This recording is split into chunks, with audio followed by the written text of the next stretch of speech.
এই বাইকটার টান এখন পর্যন্ত আমার কাছে মোটামুটি ভালো লাগতেছে, কারণ হচ্ছে আমি অনেক দিন যাবত এই বাইকটা চালাচ্ছি, 1.5 বছর যাবত এই বাইকটা আমি আমার সাথে আছে। আর এই বাইকটার আর কি মেনটেনেন্স কস্টটাও কিন্তু একদমই আহামরি না, একদমই রিজনেবলের মধ্যেই পড়ে সবসময়। What is up good people, this is Rabbi and welcome to my YouTube channel busy rider. And আজকে যাচ্ছি হচ্ছে বাইকটা সার্ভিসিং করাইতে, কারণ অনেক দিন যাবত বাইকটা সার্ভিসিং করে নাই। আর এই ভিডিওটা যে মানে আমার যে রিসেন্ট ভিডিওটা আপলোড হয়েছে সেই ভিডিওটার সাথে এই ভিডিওটা টাইম ডিউরেশন খুবই গ্যাপ। আজকের এই ব্লগটার মতোই আমার আরও বেশ কিছু ব্লগ মানে করেছিলাম, কিন্তু এডিটিংয়ের জন্য আপলোড করা হয় নাই। সো এক এক করে সবগুলো ভিডিও আপ করার চেষ্টা করব। সো এই ভিডিওটা হচ্ছে ওয়ান অফ দেম সেটার মধ্যে থেকে। সো কথা না বাড়িয়ে আমরা ভিডিওতে ফেরত চলে যাই এবং ভিডিওটা শুরু করি। So let's get started. আসসালামু আলাইকুম রহমতুল্লাহি বারাকাতু। আজকে আকাশটা অনেক মেঘলা, বৃষ্টিও পড়ছে। সকালবেলা দেখলাম যে আজকে রোদ উঠছে ভালোই, ভাবছিলাম যে আজকের দিনটা একটু ভালোই যাবে, একটু রোদোজ্জ্বলভাবে যাবে আর কি। কিন্তু একটু পরে দেখলাম আবার আকাশ মেঘলা হয়ে আবার বৃষ্টি হয়ে গেছে। এখন আবার রাস্তার মধ্যে কাদা, চাইছিলাম যে জিক্সারটা একটু ওয়াশ করাবো, কিন্তু চিন্তা করছিলাম, বেরোইছিলাম একটু, সামিয়াকে নিয়ে আসতে গেছিলাম। এখন কথা হচ্ছে আজকে আবার চিন্তা করলাম যে এটা অনেক দিন হয়ে গেছে যে এফজেডটা সার্ভিসিং দেওয়া হয় না। ইয়ার সাথে কথা বললাম, আফসারের সাথে কথা বললাম, বললাম যে কি অবস্থা, কি আসে বিষয়, আজকে কি সার্ভিসিং করাতে পারবেন কি না। পরে বলছে যে হ্যাঁ করা যাবে। টাইম ফিক্স করে এখন যাচ্ছি আর কি। এই হলো অবস্থা, রাস্তা পুরো ভেজা, গাড়ি ওয়াশ করেও কোনো পাওয়া যায় না, মানে মজা পাওয়া যায় না। এই হলো অবস্থা। সো জিক্সারটাকে নিয়ে হয়তো কালকে বেরোইতে পারি, যদি কমপ্লিট না হয় সার্ভিসিংয়ের ফুল কাজ। তার জন্য হইতে পারে যে গাড়িটা রাইখাও আসতে পারি যদি বেশি দেরি হয়, কারণ একটা বাইক তো হাতে আছে, প্যারা নাই, রিল্যাক্সে সার্ভিসিংটা করাইতে হবে। আর আফসার খুব যত্ন সহকারেই আমার সার্ভিসিংটা করে, এই জন্যই যাওয়া, কারণ একদম আমি যেমনটা চাই তেমনটাই করে দেয়। সো বাকি চিপা থেকে বের হই, তারপরে কথা বলি। দেখেন কি পরিমাণ কাদা।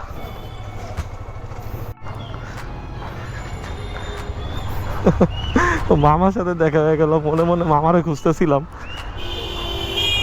ওরে বাবা রে বাবা, করছে কি রে ভাই, রাস্তাঘাটে এইভাবে যদি গাড়ি ঘোড়া সামনে চলে আসে সো খুবই টাফ আর কি এইভাবে চালানো।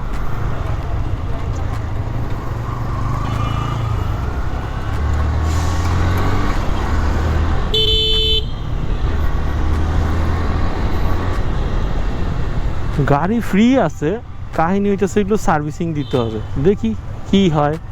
অনেকদিন যাবত সার্ভিসিং দেওয়া হয় না, প্লাস হচ্ছে দেখা গেছে একটু একটু সার্ভিসিং হইলে মনের যে খুঁতটা এই জিনিসটা চলে যাবে। সো এটাই আর কি, আর কিছু না, নাথিং এলস।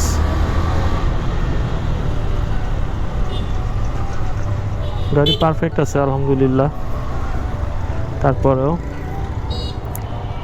সময় মতো সার্ভিসিং না দিলে পরে আবার জট হয়ে যাবে। একটা জিনিস দেখছি, মানুষ যেটা মন থেকে চায় সেই জিনিসটা কিন্তু আসলে আল্লাহ সেই জিনিসটাকে হাজির করে দেয় সামনে, মনে মনে চাইলেও। একদম খাস দিলে যদি চাওয়া হয়, জিনিসটা আমি উপলব্ধি করছি অনেকবার প্রমাণও পাইছি। মামারে মনে মনে খুঁজতেছিলাম একটা কথা, একটা কাজের জন্য, পাইয়া গেছি। এই ছোটোখাটো বিষয়গুলা আসলে যখন পেয়ে যাই তখন ভালো লাগে।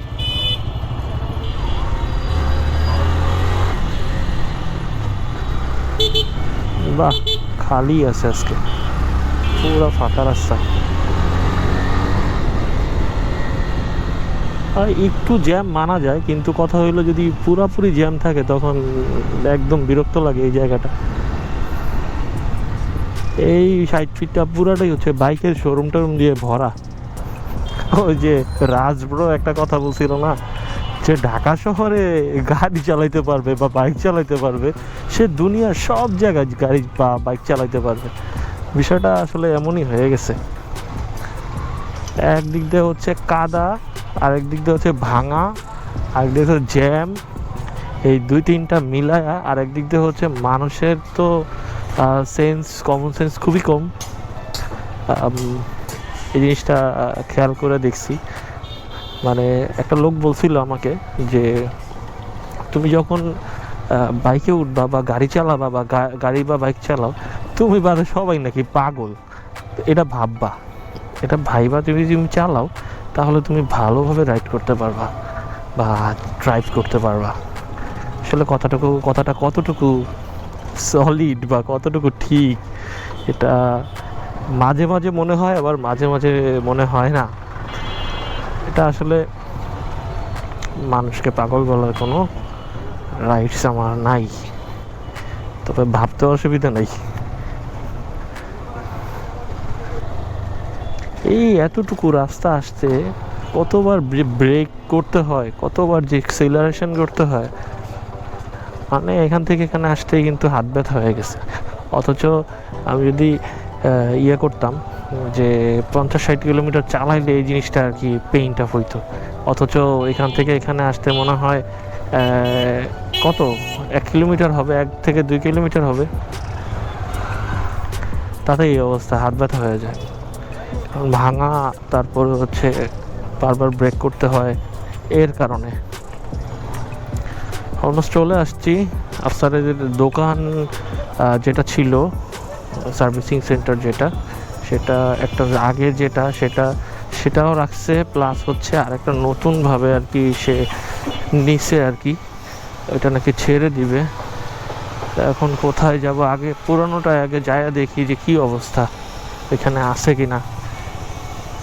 সবাই আগে ওইখানেই যায়, দেন হচ্ছে যদি মনে হয় যে না ওইখানে নেই, তখন এখানে আসি আর কি, দেখে আসি আগে কি অবস্থা।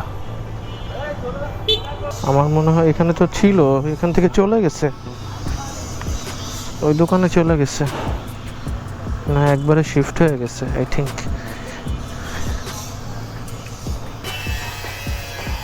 ট্রাই দিব।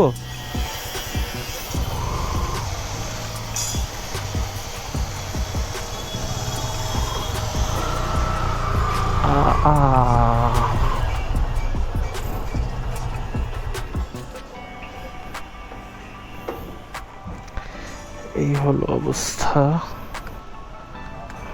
দেখা যাক। লাগিস না,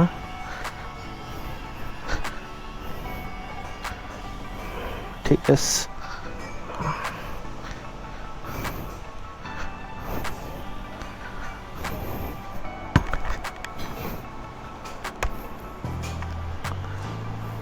আসসালামু আলাইকুম ভাই, ভালো আছেন? আফসার ভাই কই, আসে নাই?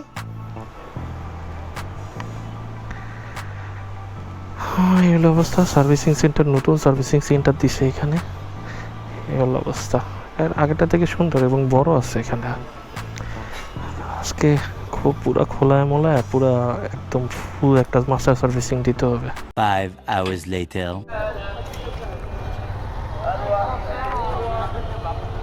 ও অবশেষে আমার বাইকের সার্ভিসিং শেষ, একটা চেক দেওয়া। আর হচ্ছে কাহিনী হচ্ছে হইলো, মনের মধ্যে খুঁত রেখে আর কি বাইক চালানো উচিত না, যে সেটা যেটাই হোক, গাড়ি হোক আর বাইক হোক, খুঁত রেখে আর কি বাইক চালাইলে তখন দেখা গেছে যে নিজের কাছেই ভালো লাগে না। আর এটার জন্যই আর কি সার্ভিসিংটা দেওয়া। সার্ভিসিং দেওয়ার পর হইতে মাত্র 4000 কিলোমিটারের মতো চালাইছি, আর এই জন্য ভাবলাম যে একটু চেকটা করি। দেখা গেছে যে সব নাটগুলো খুলে একটু যদি সার্ভিসটা দেওয়া যায় তখন খারাপ হয় না, ভালোই হয়। আর ওইটাই করলাম, আর বেশি কিছু লাগে নাই। সেটা হচ্ছে একটা এয়ার ফিল্টারটা চেঞ্জ করছি, এয়ার ফিল্টার চেঞ্জ করার পাশাপাশি ক্লাচের কেবলটা চেঞ্জ করছি। এখন ক্লাচটা খুবই স্মুথ, আর এক্সিলারেশনের যে জায়গাটা, এখানে পুরো জং পড়ে গেছিলো, কারণ বৃষ্টির মধ্যে ভিজলে এই জিনিসটা বেশি হয়। কারণ ইদানিং বাইকটা বৃষ্টির মধ্যে প্রচুর ভেজা হয়, কারণ যখনই বের হই তখনই বৃষ্টি পড়ে। বৃষ্টির মধ্যে বাইক চালাইলে বাইকের একটা জং পড়ার একটা প্রবণতা থাকে। তো ওই জায়গা থেকেই আর কি জংটা পড়লো, আর এখন ওটা আর কি ঘষে মাজে, তারপরে ঘষা মাজা করার পরে ঠিক হইল। পাশাপাশি হচ্ছে আমার ইয়েটা করছি যে কি বলে ইমার্জেন্সি যে সুইচটা ছিল, এই সুইচটা আর কি নষ্ট ছিল, এটা আর কি চেঞ্জ করে নিছি 100 টাকা দিয়ে। টোটাল আমার যেই অ্যাক্সেসরিজগুলো এগুলো চেঞ্জ করতে আমার খরচ গেছে মাত্র 1100 টাকার মতো। আর বাইকটা পুরো স্মুথ হয়ে গেছে এখন। ও সেই ব্রেকটা মনে একটু টাইট দিয়ে দিছে, মানে একটু অ্যাডজাস্ট করে দিছে। দেখলাম যে ব্রেকটা এখন পর্যাপ্ত হার্ড আছে, হালকা একটু প্রেস করলে ব্রেক হয়ে যাচ্ছে। আগে একসাথে ট্যুর মোড় দিতাম, তখন অনেক আড্ডা হইতো, কথা হইতো। তো এখন হচ্ছে কাজ ছাড়া আর কি কারোর সাথে দেখা হয় না, আর কাজের মাধ্যমে আর কি দেখা হয়ে যায়, কথা হয় অনেক। তো এর জন্যই আশা, আগে অনেক আশা হইতো। দেখা গেছে যে আগের যে বাইকটা ছিল এটা নিয়ে প্রচুর গ্যারেজেই থাকতে হইতো ম্যাক্সিমাম টাইমে। জিক্সারটা নিয়ে ম্যাক্সিমাম টাইমে গ্যারেজেই থাকতাম। এই নষ্ট হয়ে যায়, সেই নষ্ট হয়ে যায়, তখন মনের মধ্যে খুঁতখুঁত থাকতো। আকাশে যেমনি বিদ্যুৎ চমকাইতেছে, মাথা নষ্ট অবস্থা। বৃষ্টি নেমে গেলে একদম সব ভিজা যাব, কোনো জায়গায় মুভ করার মতো কিছুই নাই। স্টিকার অর্ডার দিতে হবে, স্টিকার তো শেষ, এটাই আমার লাস্ট স্টিকার ছিল। স্টিকার ওই ওয়াশ করাইতে গেলে এটা উঠায় ফেলা, এই জন্য এই স্টিকারের এই ইয়েটা উঠাই নেই, তারপর অবস্থা খারাপ। যারা যারা এতক্ষণ পর্যন্ত আমার ব্লগটা শেষ পর্যন্ত দেখেছেন, তো তাদের কাছে একটাই রিকোয়েস্ট, যদি আমার চ্যানেলে নতুন হয়ে থাকেন please do subscribe and hit the bell icon. দেখা হচ্ছে নতুন কোনো ভিডিওতে, নতুন কোনো পর্বে। তো সেই পর্যন্ত ভালো থাকেন, সুস্থ থাকেন, আল্লাহ হাফিজ।